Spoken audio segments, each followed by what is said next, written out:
Hello వాళ్ళందరూ ఎలా ఉన్నారు? Welcome to my YouTube channel. యూకేలో ప్రెగ్నెన్సీ హాస్పిటల్ చెకప్స్ ఎట్లా ఉంటాయి, అపాయింట్మెంట్స్ ఎలా ఉంటాయి అని ఆల్రెడీ నేను 2 వీడియోస్ షేర్ చేశాను. మీకు ఎవరికైనా యూస్ఫుల్ అనుకుంటే వెళ్ళి చూడండి. మెయిన్గా ఈ వీడియో చేయడానికి రీజన్ ఏంటంటే ఫస్ట్ నా అపాయింట్మెంట్ అప్పుడు మేము మిడ్ వైఫ్ని ఒక క్వశ్చన్ అడిగాము. ఆ క్వశ్చన్ ఏంటంటే, నా ఫస్ట్ ప్రెగ్నెన్సీ నాకు సీ సెక్షన్ అయింది, ఇప్పుడు నాకు నార్మల్ డెలివరీ కావాలనుకుంటున్నాను, నాకు నార్మల్ డెలివరీ అవుతుందా అని ఆ క్వశ్చన్ అయితే ఆ మిడ్ వైఫ్ని అడిగాము. మనకి ఇక్కడ యూకేలో ఏంటంటే డైరెక్ట్గా డాక్టర్తో మాట్లాడడానికి ఉండదు, ఏదైనా ఫస్ట్ మిడ్ వైఫ్ త్రూనే మనం మాట్లాడాలి. ఇన్ కేసు మనం ఏమైనా క్వశ్చన్స్ అడిగితే వాళ్ళు అప్పుడు డాక్టర్ని రిఫర్ చేస్తారు. సో నేను మిడ్ వైఫ్ని అడిగినప్పుడు ఆమె ఏం చెప్పిందంటే, వీటికి ఆన్సర్స్ మేము చెప్పలేము, నేను డాక్టర్ని రిఫర్ చేస్తారని టూ మంత్స్ తర్వాత నాకు అపాయింట్మెంట్ ఇచ్చింది ఒక డాక్టర్కి. సో మేము 2 మంత్స్ వెయిట్ చేసాము. రోజు అనుకుంటా ఉండేవాళ్ళం, ఈసారి ప్రెగ్నెన్సీ ఎలా అవుతుందా, డెలివరీ ఎలా ఉంటుంది, నార్మల్ అవుతుందా, మళ్ళీ సీ సెక్షన్ అవుతుందా అని ఇలా రోజు అనుకుంటా ఉండేవాళ్ళం. డాక్టర్ ఏం చెప్తుంది, నార్మల్ డెలివరీ అంటే బాగుండు, దానికి ట్రై చేస్తామంటే బాగుండు నార్మల్కి అని రోజు అనుకుంటా ఉండేవాళ్ళం. సో ఫైనల్గా అయితే అపాయింట్మెంట్ డేట్ టైం వచ్చేసింది, మేము వెళ్ళాము. 3rd మంత్లో ఉన్నప్పుడు ఎన్టీ స్కాన్ చేస్తారు కదా, ఆ ఎన్టీ స్కాన్కి ఒక హాస్పిటల్ రిఫర్ చేశారు. సేమ్ అదే హాస్పిటల్, ఇప్పుడు కూడా సేమ్ అదే హాస్పిటల్కి రిఫర్ చేశారు నన్ను. సో ఆ హాస్పిటల్కి అయితే వెళ్ళాము. నాకు 10 o'clockకి అపాయింట్మెంట్ ఇచ్చారు, బట్ మేము ఎందుకైనా మంచిదిలే అని చెప్పేసి 9 o'clock వెళ్ళిపోయాం హాస్పిటల్కి. వెళ్ళగానే ఇలా యూరిన్ కలెక్ట్ చేసుకున్నారు. ఆ యూరిన్ ఎందుకు కలెక్ట్ చేసుకున్నారో కూడా అర్థం కాలేదు. ఏంటంటే ఇక్కడ ఎలా అంటే ఏమన్నా ఫాల్ట్ ఉంటే, ఏమన్నా ప్రాబ్లమ్స్ ఏమన్నా డిటెక్ట్ చేస్తే అప్పుడు చెప్తారు. ఇన్ కేసు ఏం ప్రాబ్లం ఏం లేదు, ఇన్ఫెక్షన్స్ అంతా ఏం లేదు, బాగానే ఉంది అని చెప్తే మనకి దాని గురించి ఏం అప్డేట్ ఇవ్వరు.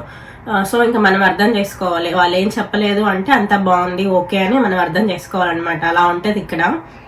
ఒక 5 to 10 minutes వెయిట్ చేశాక లోపలికి అయితే పిలిచారు ఆ డాక్టరే. ఇంకా నా డేట్ ఆఫ్ బర్త్, నేమ్ అడిగింది, చెప్పాను. So date of birth enter చేయగానే వాళ్ళ సిస్టంలో మన డీటెయిల్స్ అన్నీ వస్తాయి, మన ప్రెగ్నెన్సీ డీటెయిల్స్, మన పర్సనల్ డీటెయిల్స్, మనం ఫస్ట్ మిడ్ వైఫ్కి ఏమేమి డీటెయిల్స్ అవన్నీ ఇచ్చామో ఆ డీటెయిల్స్ అన్నీ మొత్తం వస్తాయి. సో ఆమెనే మీరు అపాయింట్మెంట్ తీసుకున్నారు కదా, ఈ క్వశ్చన్కి ఆన్సర్ చేయడానికి అని స్టార్ట్ చేసింది. ఇంకా క్వశ్చన్ ఆమె ఏం అడిగిందంటే, ఫస్ట్ ప్రెగ్నెన్సీ నీకు సిజేరియన్ ఎందుకు అయింది, డాక్టర్ సిజేరియన్ ఎందుకు చేశారని అడిగింది. సో అప్పుడు ఏమేమి కాంప్లికేషన్స్ ఉన్నాయో, ఎందుకు చేశారో అదంతా నేను చెప్పాను. ఓకే అనింది. సెకండ్ది ఏం కావాలనుకుంటున్నావు నువ్వు, నార్మల్ డెలివరీ అవ్వాలనుకుంటున్నావా, సిజేరియన్ కావాలనుకుంటున్నావా అనింది. సో ఆబ్వియస్లీ మనం నార్మల్ డెలివరీ అనే చెప్తాము, ఎందుకంటే ఆల్రెడీ సీ సెక్షన్ పెయిన్స్ ఎలా ఉంటాయో మనం అవన్నీ ఫేస్ చేసాము. అండ్ దట్టు మనం యూకేలో ఉంటున్నాము, మనకి ఎవరు హెల్ప్ ఉండరు.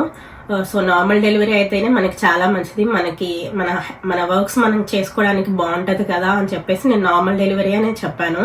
నాది ఫస్ట్ సీ సెక్షన్ అయినప్పుడు డాక్టర్స్ నార్మల్ డెలివరీ అవ్వదు, సీ సెక్షనే చేస్తామని చెప్పినప్పుడు కూడా నేను అసలు ఏం భయపడలేదు. ఎందుకంటే చుట్టూ ఫ్యామిలీ మెంబర్స్ ఉంటారు, అమ్మ వాళ్ళు ఉన్నారు, అత్తయ్య వాళ్ళు ఉన్నారు, మా సిస్టర్స్ ఉన్నారు, ఏం భయం లేదు. హ్యాపీగా వెళ్ళి చేయించుకున్నాను. ఆ తర్వాత పాపని టేక్ కేర్ చేయడానికి అందరూ ఉన్నారు. కాకపోతే ఒక 15 to 20 days అయితే పెయిన్స్ ఉన్నాయి. ఇంకా అది సీ సెక్షన్ అన్నాక కామన్ కదా, సో ఆ పెయిన్స్ వల్ల అందరూ ఉన్నారు కాబట్టి అంత పెయిన్ అని అనిపించలేదు. బట్ ఇక్కడైతే మా సిస్టర్ వాళ్ళు ఉన్నారు, ప్రాబ్లం ఏం లేదు. బట్ ఏదైనా ఒకరికొకళ్ళు హెల్ప్గా ఉండడం వేరు, ఒకళ్ళ మీద బర్డెన్ మొత్తం పడడం వేరు కదా. ఇద్దరమే కదా లేడీస్మి, కొంచెం ఎవరైనా పెద్దవాళ్ళు హెల్ప్గా ఉంటే బాగుంటుంది. అమ్మ వాళ్ళు కానీ అత్తయ్య వాళ్ళు కానీ వాళ్ళు ఎవరైనా ఉంటే ఇంకొంచెం ధైర్యంగా ఉంటుంది కదా, అది మెయిన్గా సీ సెక్షన్ అప్పుడు. బట్ అమ్మవ కూడా వస్తా అని చెప్పింది, బట్ వాళ్ళని ఇబ్బంది పెట్టడం ఎందుకులే అని నేనే వద్దని చెప్పాను. ఏదైనా ఇంక మేమే ఇక్కడ చూసుకుంటాము మోస్ట్లీ. ఇంకా చూడాలి, ఇంకా టైం ఉంది కదా, థింక్ చేస్తున్నాము. బట్ మోస్ట్లీ ఇక్కడే చేసుకుంటాను డెలివరీ అయితే. ఇంకెవరు వస్తారు ఏంటి అనేది ఇంకా స్టిల్ థింకింగ్ లోనే ఉన్నాము, ఎవరిని పిలవాలి ఏంటి అని. మేము అడిగిన క్వశ్చన్ కి ఆ డాక్టర్ అయితే ఆన్సర్ ఇచ్చింది. ఆమె ఆన్సర్ ఇచ్చిన విధానం అయితే మాకు చాలా భయం అనిపించింది. ఏంట్రా బాబు డాక్టర్స్ ఇంత భయపెట్టేస్తున్నారు ఇక్కడ అని. ఆమె అయితే 2 ఆప్షన్స్ ఇచ్చింది. ఆ ఫస్ట్ ఆప్షన్ ఏంటంటే డైరెక్ట్ గా సీ సెక్షన్ చేయించుకోమనింది. సెకండ్ ఆప్షన్ ఏంటంటే నార్మల్ డెలివరీ ఛాన్సెస్ ఉంటే ఉండొచ్చు, లేకపోతే లేదు. ఇన్ కేస్ నార్మల్ డెలివరీ అయితే ఇది వరకు సీ సెక్షన్ అయింది కదా, ఆ కుట్లని ఉంటే ఓపెన్ అవుతాయి, అప్పుడు ఎమర్జెన్సీ అవుతుంది, హెవీ బ్లడ్ లాస్ అవుతుంది అనింది. మాకు ఇంకేం చేయాలో అర్థం కాలేదు. ఆమెనింది ఇప్పుడు 16th వీక్ కదా, ఇంకా మీకు టైం ఉంది. మీరు డిసైడ్ అయ్యారా అసలుకి ముందు నార్మల్ డెలివరీ చేయించుకోవాలా లేకపోతే సి సెక్షన్ అని డిసైడ్ అయ్యారా అని అడిగింది. మేము ఇంకా డిసైడ్ అవ్వలేదు, మీరు చెప్పిన ఆన్సర్ని బట్టి మేము డిసైడ్ అవుదామని ఉన్నాము అని చెప్పాను. సో మీకు ఇంకా స్టిల్ టైం ఉంది 32 వీక్స్ వరకు. మీరు ఈ 32 వీక్స్ లోపల ఏది అనుకుంటారో అది మాకు చెప్తే దాన్ని బట్టి మేము ప్రొసీడ్ అవుతాము అనింది. అసలుకి ఏదైనా మన బాడీని మనం చెక్ చేయకుండా డాక్టర్స్ కూడా ఆమె ఏం చెక్ చేయలేను, అట్లీస్ట్ నా బీపీ కానీ నా హైట్ వెయిట్ అసలు ఏం చెక్ చేయలేదు. బట్ స్టిల్ ఇలా ఈ 2 ఆప్షన్స్ అయితే ఇచ్చింది. ఇంకా మేమైతే ఏం చెప్పాలా ఏంటి అని మాకు ఇంకా ఇంకేమైనా డౌట్స్ ఉన్నాయా, మీకు ఇంకేమైనా డౌట్స్ ఉన్నాయా అని అడుగుతుంది. ఇంకా ఆమె చెప్పిన ఆన్సర్ విన్నాకైతే మాకు ఏ డౌట్స్ లేవు, ఉన్నదే మైండ్ పోయింది ఏం చేయాలి అసలుకి ఏంటి అని. ఇంకా ఆమెకు మేము ఏం ఆన్సర్ ఇవ్వాలో మాకు అర్థం కాలేదు. అందుకే ఆమెనే అడిగాము, మీరే సజెస్ట్ చేయండి ఏదైతే బెటర్గా ఉంటుంది అని. తనని డాక్టరు మాకైతే ఏం సంబంధం లేదు, మీరు ఏది ఫాలో అయితే అది మాకు ఓకే అని చెప్పింది. ఏ డాక్టర్ అయినా ఏ పేషెంట్ అయినా మనము లాస్ట్ వరకు సిజేరియన్ అవుతుందా నార్మల్ అవుతుందా అని ఎవరూ చెప్పలేము. బట్ ఒక హోప్ అయితే ఇవ్వాలి కదా మనకి. బట్ వీళ్ళైతే ఆ హోప్ కూడా ఇవ్వలేదు. డైరెక్ట్గా నువ్వు నార్మల్ డెలివరీకి ప్లాన్ చేసుకుంటే అది ఓపెన్ అయ్యే ఛాన్సెస్ ఉంటుంది, హెవీ బ్లడ్ లాస్ అవుతుంది, ఎమర్జెన్సీకి తీసుకెళ్లాల్సి వస్తుంది, మీరే ఆలోచించుకోండి అనే చెప్పింది. నేను ఆల్రెడీ హాస్పిటల్ అపాయింట్మెంట్కి వెళ్ళే ముందే కొన్ని యూట్యూబ్ వీడియోస్ ఉంటాయి కదా డాక్టర్సే చెప్పినవి, ఎవరైనా నార్మల్ అలాంటి పర్సన్స్ చెప్పినవి కాదు, డాక్టర్స్ చెప్పినవే విన్నాను.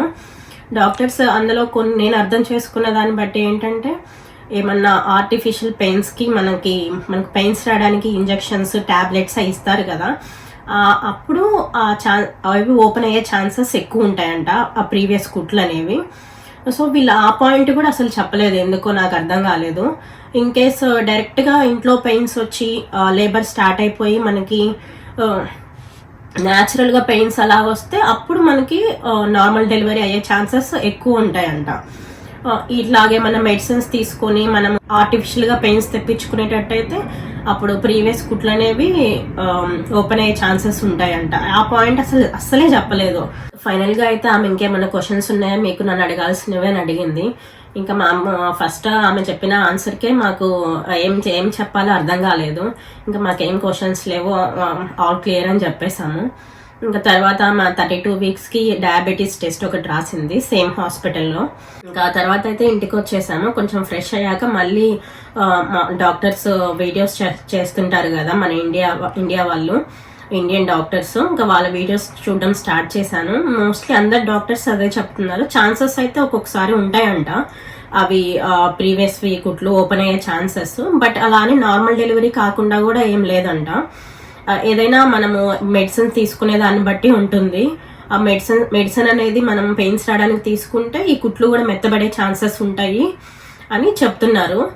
బట్ మేము ఆ హోప్ కూడా మాకు ఇవ్వలేదు, డైరెక్ట్ సి సెక్షన్ చేయించుకోండి మీరు అనే చెప్తుంది. మళ్ళీ ఫైనల్గా అయితే మళ్ళీ చాయిస్ మీదే అని చెప్తుంది. బట్ ఏమి ఆలోచించుకోవాలో మాకు ఇంకా స్టిల్ కన్ఫ్యూజన్లోనే ఉన్నాము. కొన్ని రోజులు నేను ఆలోచించుకొని మా ఫ్యామిలీతో డిస్కస్ చేసుకొని ఒక పాయింట్కి అయితే వచ్చాము. ఇంట్లోనే 40 వీక్స్ వరకు వెయిట్ చేసి ఇన్ కేస్ పెయిన్స్ వస్తే హ్యాపీ, నార్మల్ డెలివరీ అయితే పెయిన్స్ రాకుండా అట్లానే 40 వీక్స్ వరకు అలానే ఉంటే ఇంకా ఎవరం చేసేదేం లేదు కాబట్టి డైరెక్ట్ సి సెక్షన్కి వెళ్ళిపోవడమే. ఇంకా ఈ పాయింట్ అయితే డిసైడ్ అయ్యాము. ఇంకా ఫైనల్గా అయితే ఏదైతుందో తెలియదు కదా మనకి, చూడాలి. ఐ హోప్ నార్మల్ డెలివరీ అయితేనే బెస్ట్ కదా ఎవరికైనా. ఇంకా అదే చూస్తున్నాము. నాకైతే డెలివరీ డేట్ ఆగస్ట్లో ఇచ్చారు. ఇప్పుడైతే మనకి ఇక్కడ సమ్మర్ స్టార్ట్ అయింది, బట్ ఆ టైంకి వింటర్ స్టార్ట్ అవుతుంది ఆగస్ట్ టైంకి అలా. సో ఇంకేస్ ఈ సెక్షన్ అయితే మళ్ళీ ఆ కుట్లు ఈ చలికి ఇంకా పెయిన్ ఎక్కువగా ఉంటుందని ఆలోచిస్తున్నాము.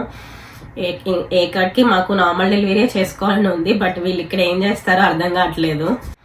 ఆల్రెడీ ఎవరైనా యూకేలో ఉన్న వాళ్ళు ఫస్ట్ సి సెక్షన్ అయ్యి సెకండ్ నార్మల్ డెలివరీ అయితే ప్లీజ్ మీ ఎక్స్పీరియన్స్ షేర్ చేసుకోండి, నాకు యూస్ఫుల్ అవుతుంది, కొంచెం నాకు ధైర్యంగా ఉంటుంది కదా. ఐ హోప్ ఈ వీడియో మీకు యూస్ఫుల్ అవుతుంది అనుకుంటున్నాను. తర్వాత నెక్స్ట్ ఫర్దర్గా ఏమైనా అపాయింట్మెంట్స్ ఉన్నా నా ఎక్స్పీరియన్స్ అనేది నేను షేర్ చేస్తాను మళ్ళీ వీడియోస్ చేసి. 5th మంత్కి ఇక్కడ జెండర్ రివీల్ చేస్తారు. మేము కూడా చాలా ఎక్సైట్గా ఉన్నాము, బేబీ గర్లా బేబీ బాయా అని. ఎవరు వచ్చినా వీఆర్ హ్యాపీ. హోప్ ఈ వీడియో మీకు నచ్చినట్లయితే please do like, share and subscribe.